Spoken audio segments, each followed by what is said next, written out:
Hey guys, how to deactivate Instagram account. Need a break from Instagram but don't want to delete your account forever? There's a simple way to deactivate your Instagram account and disappear temporarily. In this quick guide, I'll show you the exact steps so you can pause your profile anytime.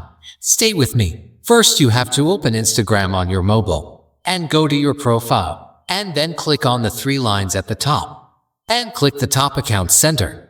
After that, click the personal details, and then below we see account ownership and control. Click on it, and then click deactivation and deletion. Then click on which account you want to deactivate, and then deactivate the account and click continue at the down, and then click continue. And select the reason why you are deactivating this Instagram account.